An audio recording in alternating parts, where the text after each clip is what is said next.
Welcome to Sustainable Stock, Reviving Legacy Genetics, the podcast that delves into the power of traditional cattle genetics and the ranchers bringing them back. We're returning to the tried and true practices that prioritize what truly works on the ranch.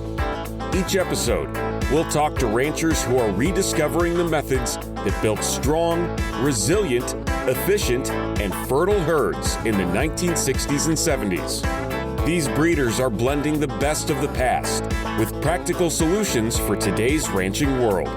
Whether you're passionate about the future of ranching or curious about heritage genetics, this podcast is for you.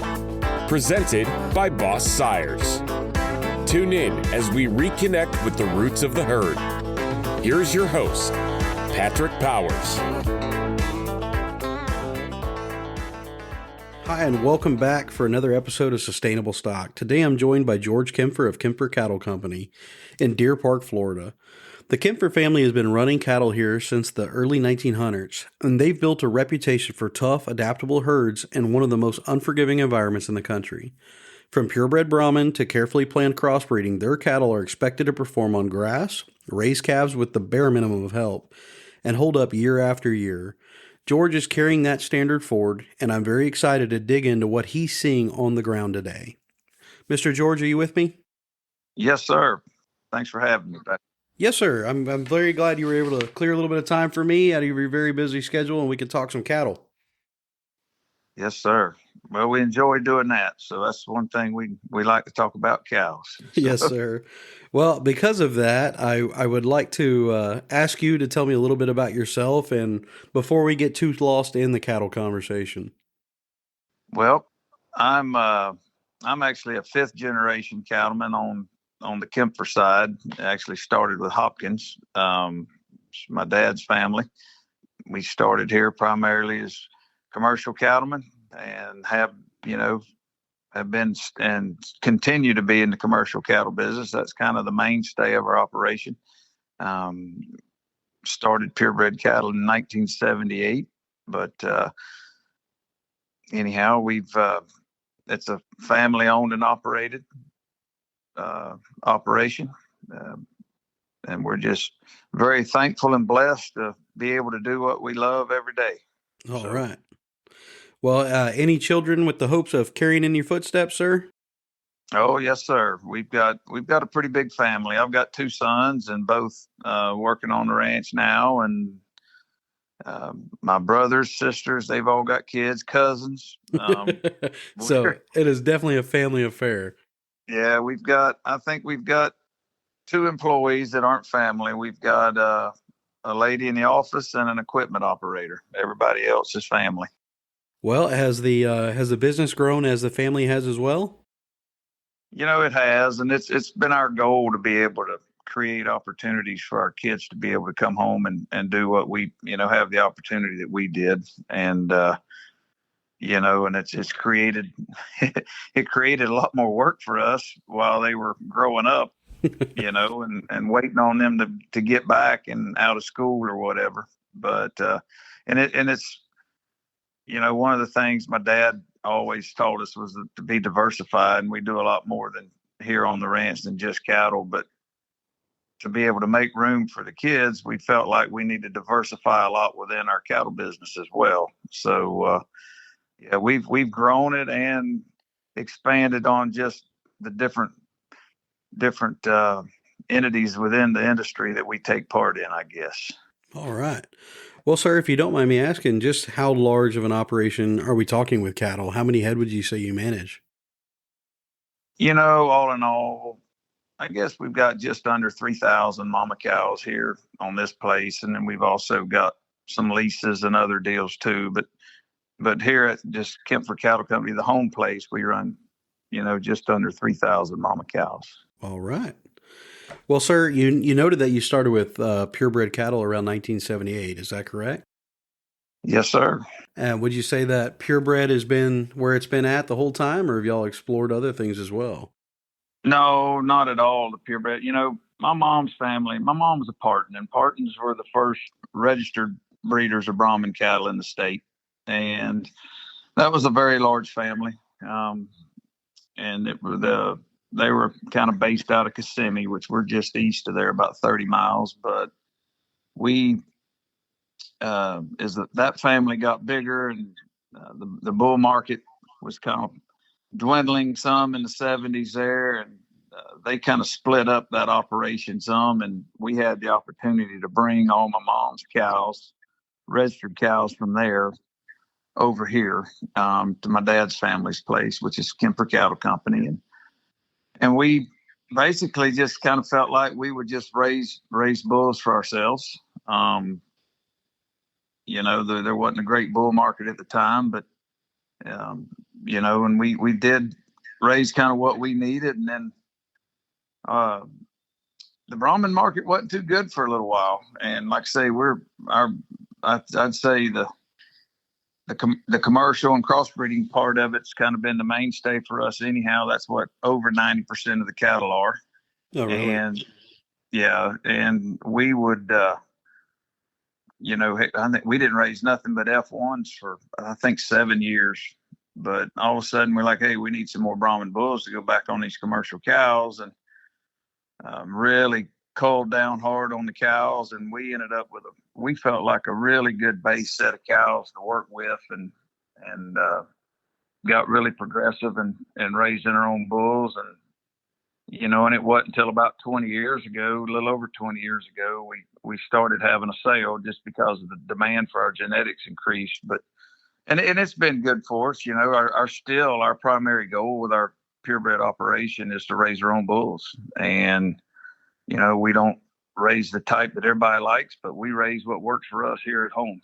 And if we can help people with those genetics, great.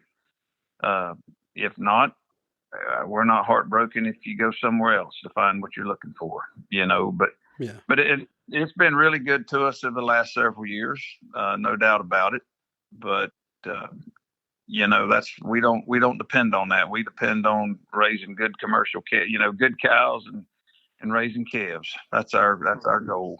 So, well, I was wondering, you said you really cooked it down to a good core group of mamas to move forward with.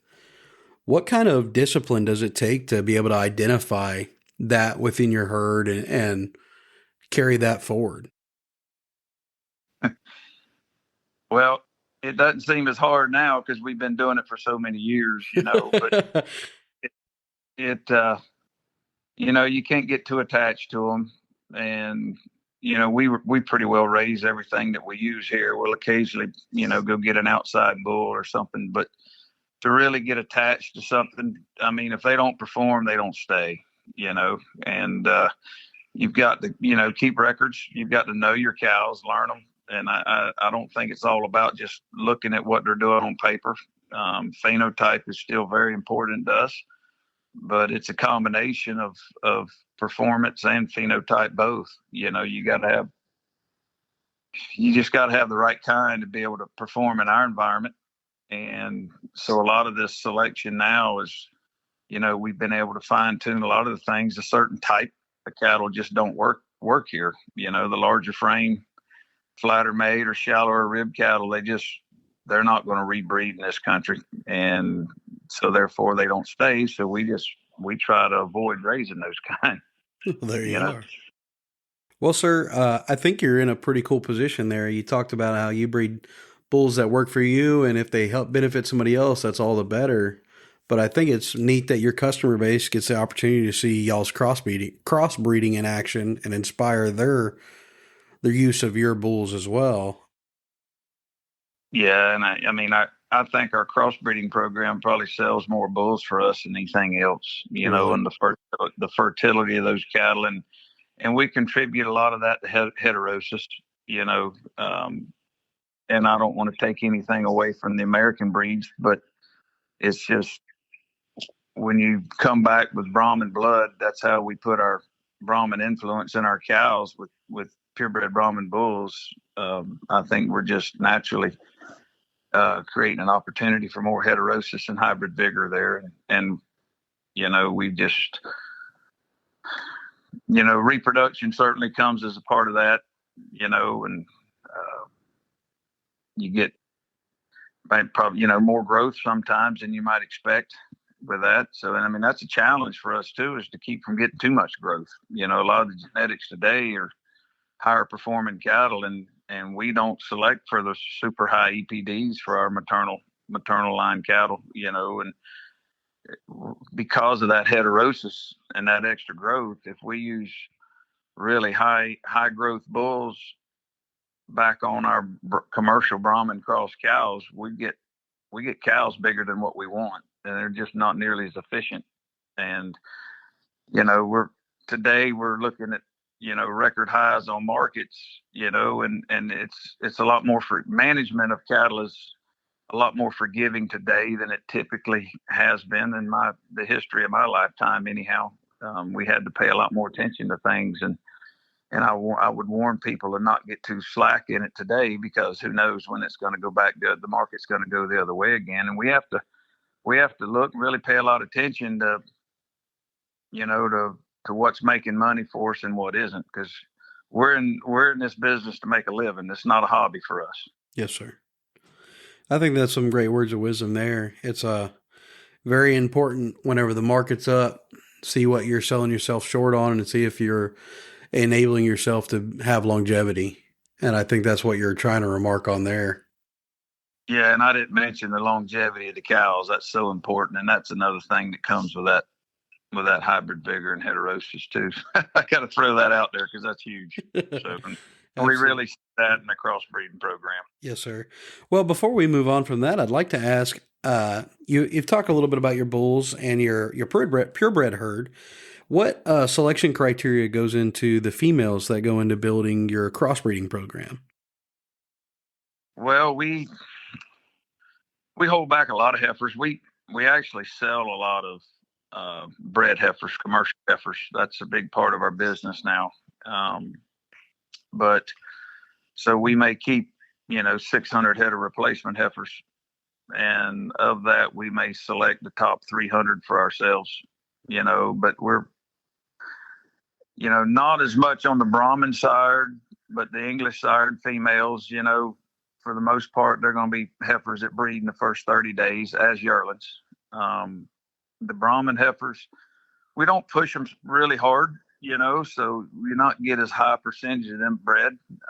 We'll be 96+% a lot of times on the English sire heifers that are 3/8, a third to 3/8 Brahman, but the Brahman sire heifers that are kind of 2/3 to 3/4 Brahman, and even the purebreds, we're not going to see quite as high of a conception rate. We don't necessarily hold it against them if they don't breed as a yearling, but because we know we're going to get those extra years on the top. But and I think we could probably feed more and get our customers, some of them are pushing them just a little bit harder and getting really high percentage of those bred. But they're later maturing, and we know that. But at the same time, we're still trying to select for those that are a little earlier maturing and able to breed at younger age. I like that you noted that, sir, that these cattle would be capable if given grain, but you still choose to get those that can do without. Yeah, and we do. I don't want to be completely misleading. We do now. We feed a little bit of grain to our heifers. It's not a real high percentage. Maybe a percent or a touch over percent of their body weight, and that's not all grain. But we will supplement them. And well, you have to in your available forage environment. That's right. And we're breeding in the wintertime here too. So we fall calf. And so we turn bulls out basically right around New Year's. And in a tropic environment. Yes. But it can still get a little chilly down here too in the wintertime. We can't breed. It's not all that often. We get frost, freezes. So and then when that happens and we don't have a big hay supply, so those cattle got to tough it for a little while sometimes. Yeah, if the iguanas are falling from the trees, I imagine it's hard on the cattle too. Yeah, we're not quite in the iguana region. We think one on our place is all, but yeah, it's and we want the heifers that have gained well and performed well. We don't just go on just fertility, and but we still want some really nice feed to have good heifers to sell as well, so we try to make them as uniform as we can.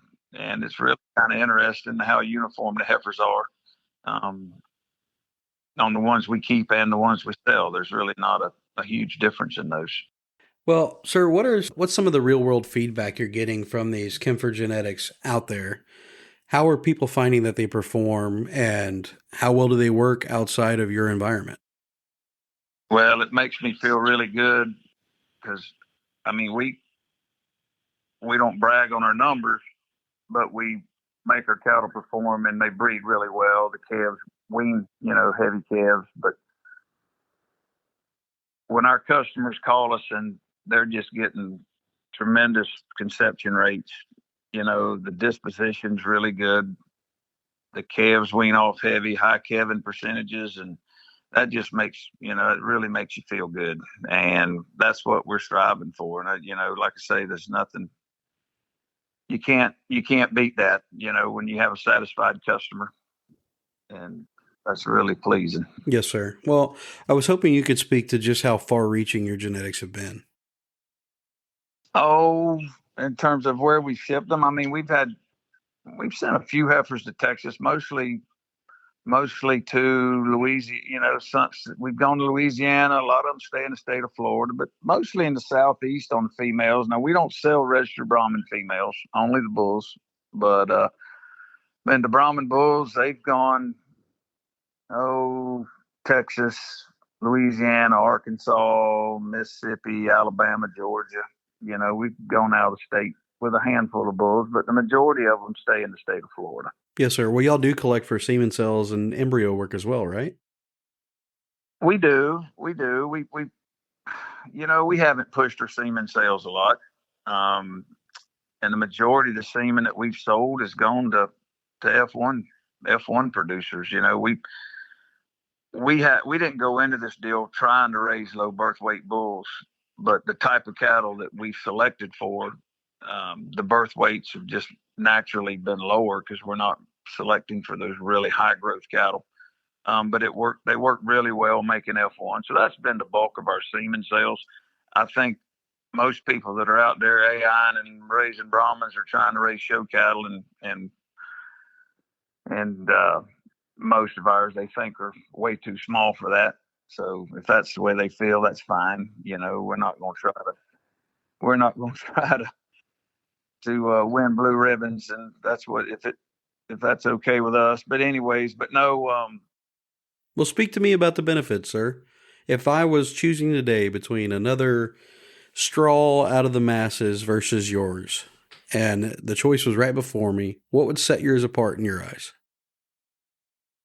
Well, you're going to be pretty well guaranteed good feet, good legs, good udders, good disposition, good fertility, and a more moderate, efficient female or cow or bull.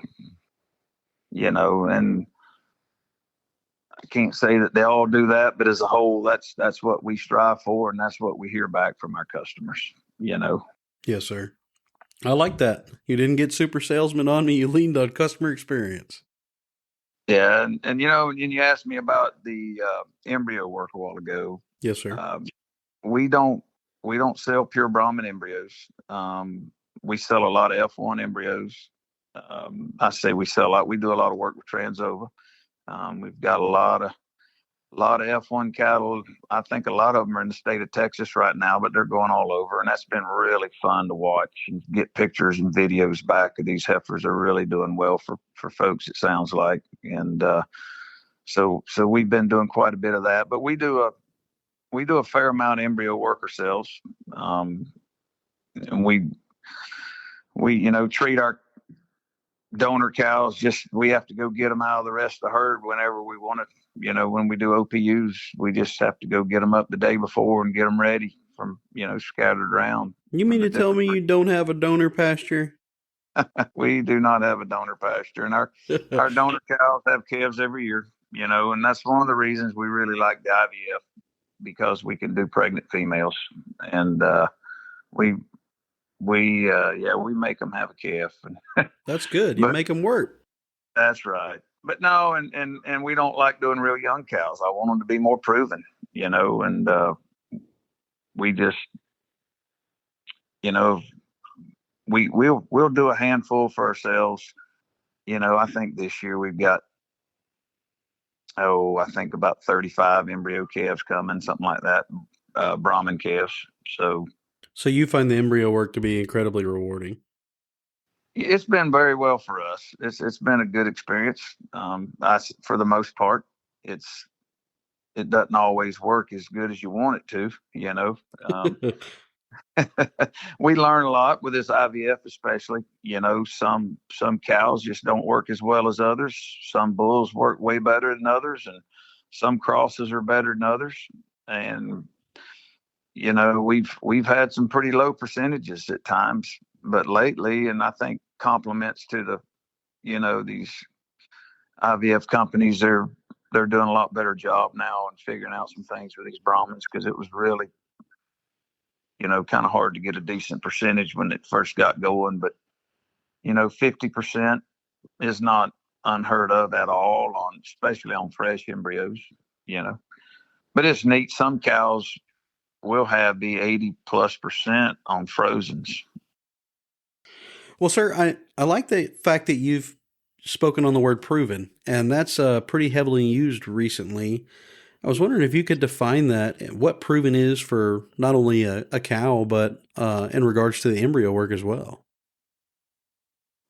Well, proven to us means that she's been in production and she's fertile. She's gonna wean a good calf. She holds her shape. She's just what we would classify as a good cow. And we know that she is. There's young cows that they may look the part and they may start off doing the part, and then all of a sudden they just quit breeding or something for some reason or other, or they quit milking and they don't wean as good a calves. And I think that's something that a lot of people overlook, and they for example, they flush a lot of real young cows, and they don't really know how good that cow is. I don't care how pretty she is, until she's in production, you don't really know just how good she really is. And that's kind of what I mean by proven. And some of these, they'll go in and you know do an OPU on a young female, and she may produce 100 oocytes, and they want to say, oh, this is the most fertile cow. She's great young cow. She's a nice 2-year-old, or 3-year-old, and never had a calf before. And to me, that would almost be a turnoff. you know. Uh, but I would never go right out and buy those genetics, not in a maternal base situation. Why is that, sir? Is there something greater? Grant has spoken on this to me in the past about these high count cattle when they're harvested, that it's actually a signifier of issues. Would you agree with that statement? We see that at times. We really do. And the main thing I was pointing out there, and I'll get into that too in just a second right here. But if I'm going to buy genetics, I want to know.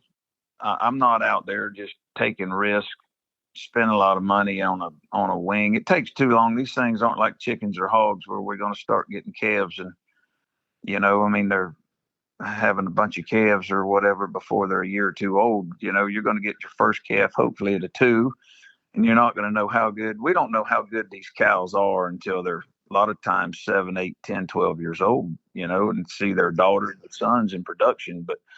But yeah, back to the oocyte counts. As a whole, our best cows are probably our lower oocyte producers.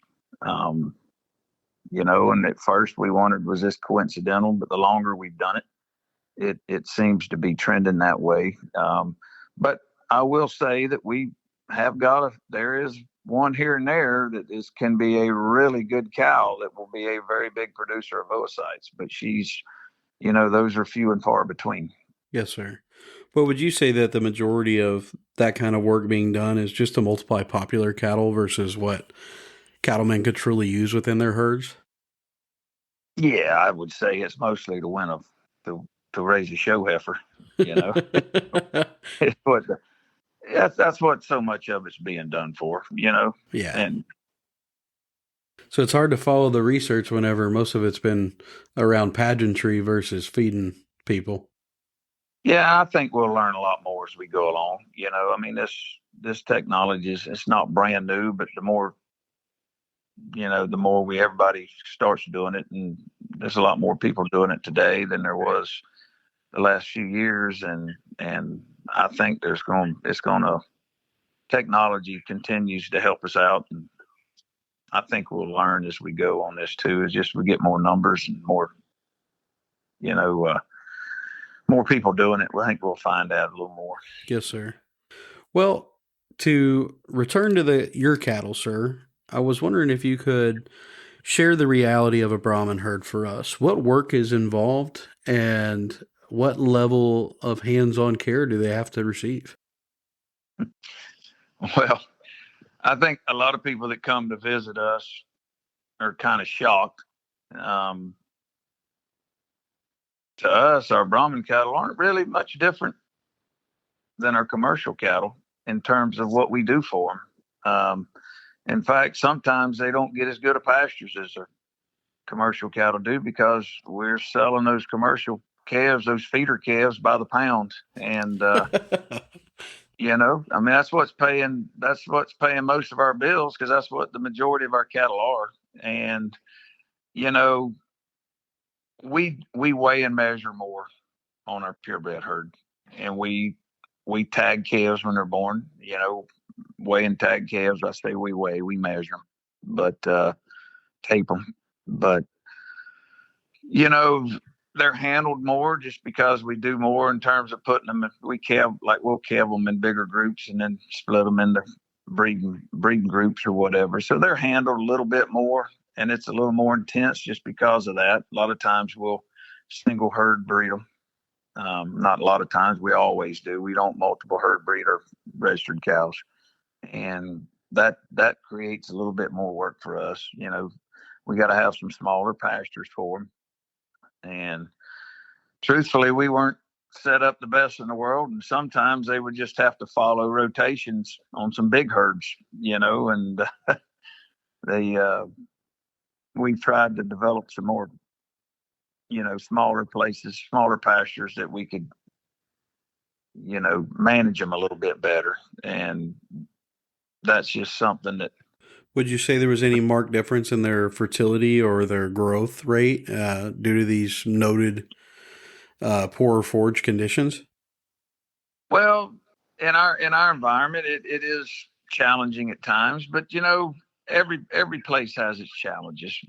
Our biggest thing that we face here, I would say, compared to other parts of the country, is a weaker forage. But on the other hand, we grow a lot of forage. Most of the time we do have droughts and we can have a tough winter from time to time. Um, but our grass is never going to be as strong as it is in other parts of the country. And but there can be a lot of it. We've got to have cows that got a big spring of rib that can really eat a lot of grass. And that can be a little bit challenging at times. But as far as fertility goes,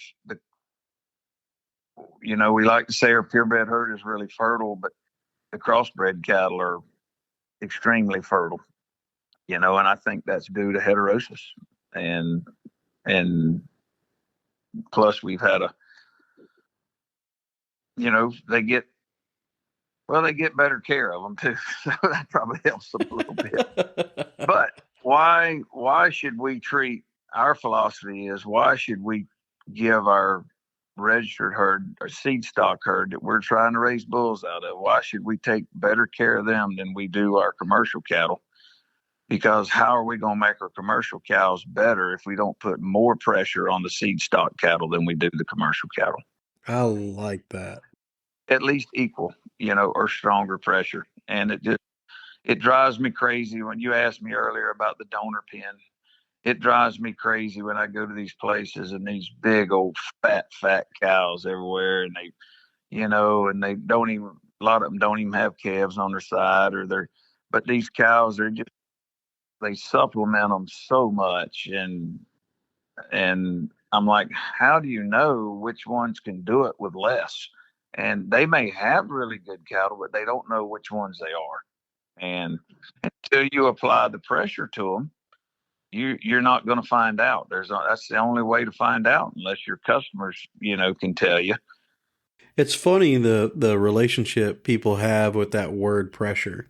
They don't realize that oftentimes it just comes about in what you're not doing. You're not Mm-hmm. trimming hooves. You're not bunk feeding. You're not doing this. Yeah, I get in trouble sometimes. We have a slogan around here. People ask about trimming hooves, and we say there's only one way to. And I didn't come up with this. It came from another breeder friend of mine. It's Angus breeder, but said the best way to trim the hooves is right behind the ears. He told me that, and I'm like, well, that's our philosophy here, and it has been my whole life. Yeah. So Well, the other good question I've learned to ask cattlemen is, do you have a set of pulling chains? we do not here. Oh, there you go. That's the We answer I need to pull hard. hear. Yeah, we don't pull hardly any calves, and on our commercials, our commercial 2-year-old heifers that we're calving out, we don't even check them every day, and we don't have to. Yeah. And if we pull a calf, I'm going to say 95% of the time it's going to be an abnormal presentation. Yeah. Almost, maybe more than that. Yes, sir. Well, Mr. George, how much would you say that your operation is influenced by the genetics and not the management? Well, I think by years and years of putting pressure on cows and selecting for genetics that work, not just in our environment, but in our management program, a lot of the performance, I don't know, want to say that it's necessarily a given, but it becomes way more predictable and maybe a little bit more forgiving. And if we mess up just a little bit in our management, but really good genetics, in my opinion, are a lot easier once you get them to a certain level, are easier to manage. But at the same time, you can't ever be complacent with where you are, because I don't care how good a job you're doing, you can always do better. And we're always trying to find ways to do that. We're trying to manage in ways, or find ways to manage that maybe we can be more efficient. And I think the right kind of genetics can help us do that at the same time. So, but the challenging part of that is putting it all together, Yeah. and always be open minded, and knowing that you've got to continue to find a way to improve, because we can always do better than what we're doing. I like that sentiment, sir. I've heard a couple people remark that you can at some point expect that the cattle are about as good as you're going to get them, and you're speaking on the opportunity to make your operation work with those cattle in the best way. Yeah, but I can't say that my cattle are as good as I can make them, because it seems like continuing to get them. But I mean, maybe people are leaps and bounds above us, and hats off to them if they are. But I know I still think there's always going to be room for improvement. Yes, sir. Well, sir, I know that within my social circles, you are regarded as a true cattleman. And in our other podcast, we spend a good amount of time talking about how our world lacks real cattlemen any longer. So I would like to go over a couple quick topics with you and just see where your heart falls on them. I'm trying to dissect the mind of a cattleman. How do you feel about the show ring? You manage to make it down to Houston every year to go check out the latest and greatest in the cattle world?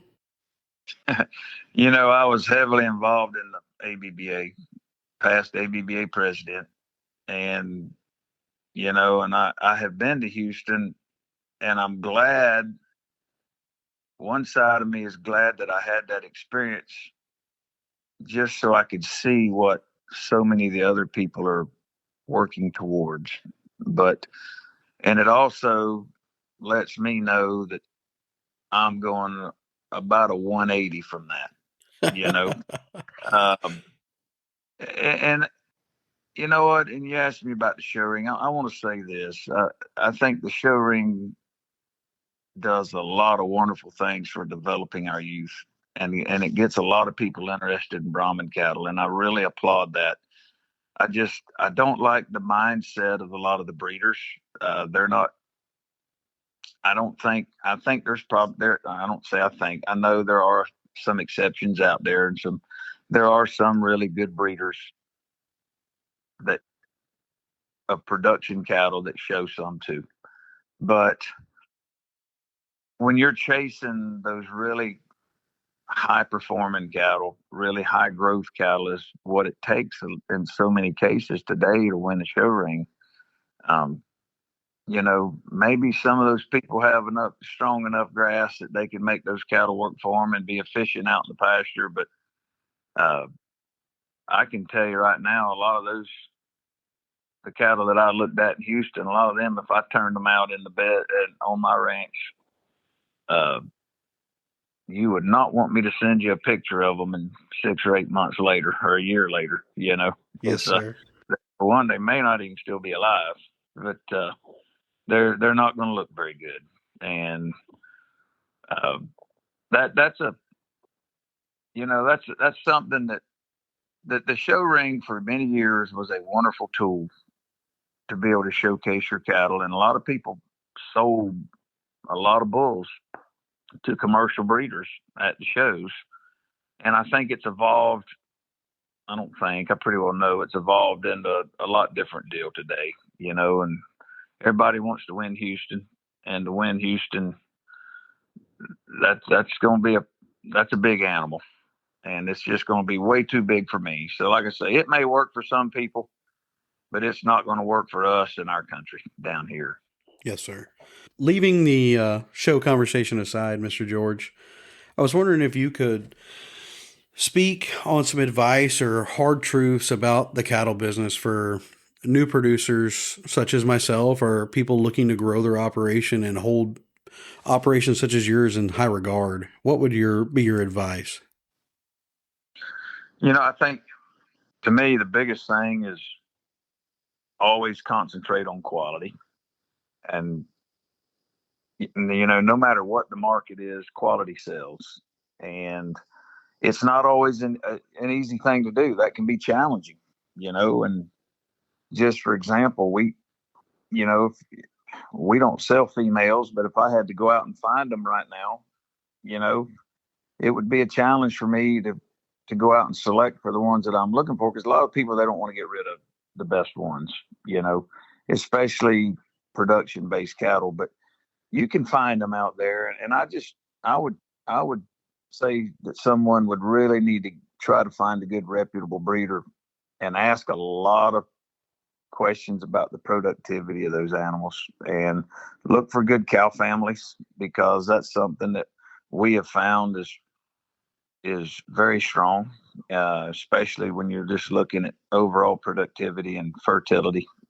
Fertility is not extremely heritable, they say, but there's a lot of traits that factor into fertility that are heritable. So ask a lot of questions, look at calving records, look for strong cow families, and try to raise something predictable is important to me.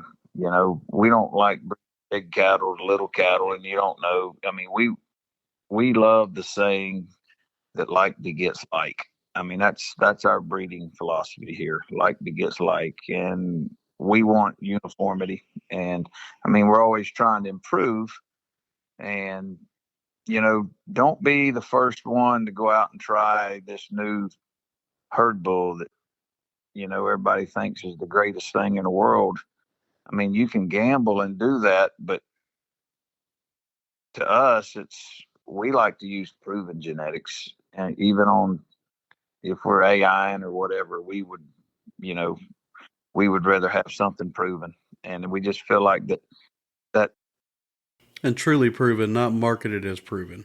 not necessarily marketed as proven, and it just cuts your risk out a lot, Yes, sir. and especially in today's market to get into it, it's expensive. It's a big investment, and you want to be wise, and you want to be wise in how you spend your money. Well, sir, that's an excellent point, and the sad reality is that the average person getting into the cattle business at this time is only lasting anywhere from 4 to 5 years, and that kind of gets into the hard truths area I asked you about. What truths do you think are uncovered in that statement? Well, so many breeders. I mean, they want to get in, and I can't blame them. If I was doing something else and had the opportunity to get in the cow business, I'd be digging to get into it too. And so many folks, if you don't make your living in it, and you want to get big, and you want to be, real popular or whatever right off the bat, I think is what a lot of these folks will do. But they'll go out and buy genetics in a lot of cases that just don't work.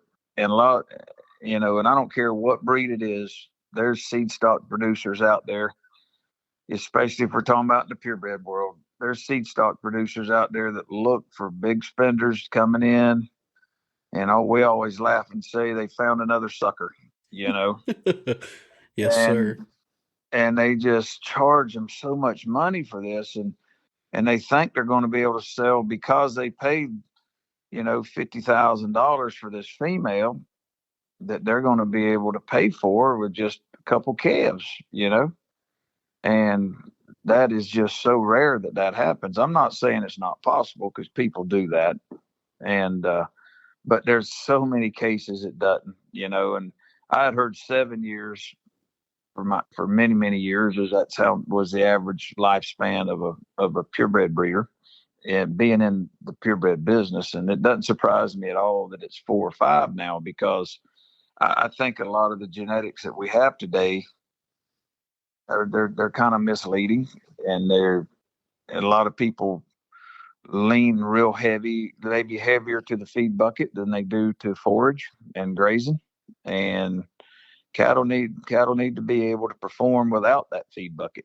And when times get tough and they're not selling these animals for that big money, it's harder to pay that extra feed bill, and then they do even worse with them, you know. And they can't hardly get a calf out of that cow because she's too thin to breed. Yeah, so what I'm hearing is the cost of entry that they've put on themselves, along with the added cost of inputs to raise those high dollar and well marketed cattle, plus the lack of fertility whenever your budget falls through on the level of upkeep. It all is a house of cards just ready to collapse. I would say so. That's about right. It's I mean, and a lot of the people that get into the business, that's not their livelihood. It's a hobby for them. Yes, sir. And when when you're depending on that for a living, I think it makes you pay more attention to your bottom line. And you've got those cattle, they have to work for us. And we have to take care of them, but at the same time we have to be efficient, and we have to know that those cows are what's paying the bills. It's not another company, or a tax write-off. It's that cow has to pay the bills. And I think you need that mindset if you want to stay in the business, in my opinion. Yes, sir. And you have to listen to your customers. Yeah. Well, sir, I've heard your name. You've been regarded as a very disciplined man, and I was wondering if you could speak on what level discipline should play for young cattlemen and their ability to be successful.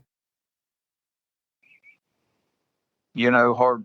I'm a big believer in hard work, and I was blessed to be born into this business. For, like I say, I'm fifth generation, but my family, my mom's side and my dad's side, both sides, I grew up working on both places. So I was blessed to grow up on two large cattle operations. But the one thing that I think was, I'm going to say numerous things maybe, but one thing that really has always to me been, I think critical is don't be afraid to work and learn how to do it yourself. And when you get in, I say always have integrity and deal with people with integrity. And, I think that a lot of people think it's a lot easier than what it is, the cow business. And it can be easy. And like I say, in the market today, if you got in it a couple years ago and hadn't been in one of these drought areas or something, it's a lot easier than it is most times. I can tell you that firsthand. It's been pretty easy lately, but and the good Lord has blessed us with that. But it's not always going to be that easy. And uh, be deal with quality, deal with good people, and things typically work out. And don't be afraid to work. Yes, sir. Well, shifting our focus a little bit more broadly, I was wondering if you could speak on any international trips you may have been on and what you've seen and what you've heard. I actually have. I've been to Brazil 2 or 3 times. I've been to Guatemala. I've been to Colombia. Um, Unfortunately, some of those trips I didn't get out on as many ranches as I would have liked to have. More to Showborn. We've already talked about that. But one of the things that I've heard is a lot of the people in those countries have used a lot of the show cattle, and a lot of the folks that I've talked to in Brazil, for example, they were big Nelor breeders, and then they got big with trying the Brahmins, and then they've quit the Brahmins because the fertility. And that, I hate to hear that. I really do. And I think the biggest reason for that is they've just got a hold of some genetics that just, didn't fit their management style, which is probably a little closer to mine. Truthfully, it's, those cattle have to kind of fend for themselves on forages. And it's not, and, it's interesting to me because a lot of those places I went, they had really good grass. And for them to tell me those cows weren't breeding, I'm like, wow, this is hard to believe, because yeah, I understand it can get tough there too, but man, I was in some of those countries when it was kind of tough times and they had pretty good grass, but, Guatemala was a neat experience. They had some really good cattle in Guatemala. But there was breeders there that were all about production. And I tell you, I really thoroughly enjoyed that trip. Um, Got to be, some really good people and some really good cattle. Um, but then, just like anywhere else, there's breeders there that still have a long way to go.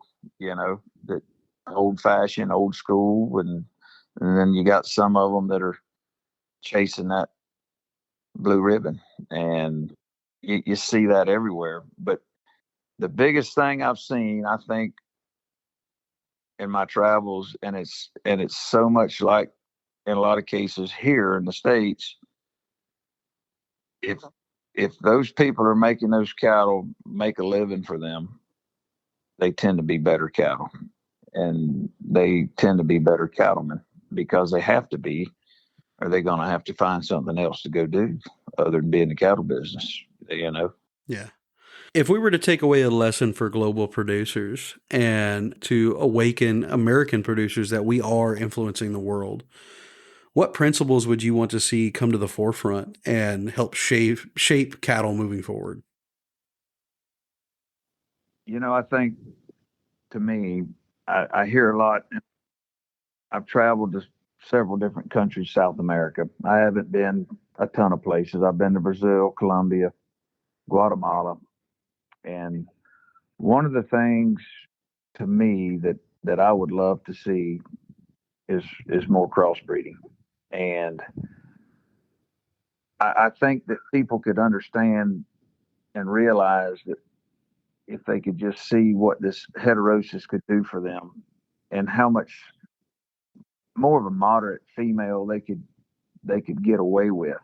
They could get away with a 1,100 pound cow, 1,200 pound cow versus 14, 15, 1,600 pound cows, and raise more pounds of beef per acre or hectare, wherever it is, wherever you are, by crossbreeding. And I know closer to the equator, they worry about the heat and the parasites, but if they've been here where I am for the last 2 or 3 months, I can't imagine it being a whole lot different here. And we do a ton of crossbreeding, and that Brahman influence in those commercial cows those cows are a lot hardier than a lot of people think they are, in my opinion. And that extra growth and performance you get by that crossbreeding, to me, versus the performance of a straight Brahman, is huge in our opinion. And I would love to see more of those people try it. I think they'd really be amazed at what they could produce. Yes, sir. Well, beyond just the capability of taking the load off of a single cow that needs to be massive and putting it on multiple that are smaller but more disease resistant and hardy, what other things do you think would be witnessed? Would for functionality come to the forefront as well?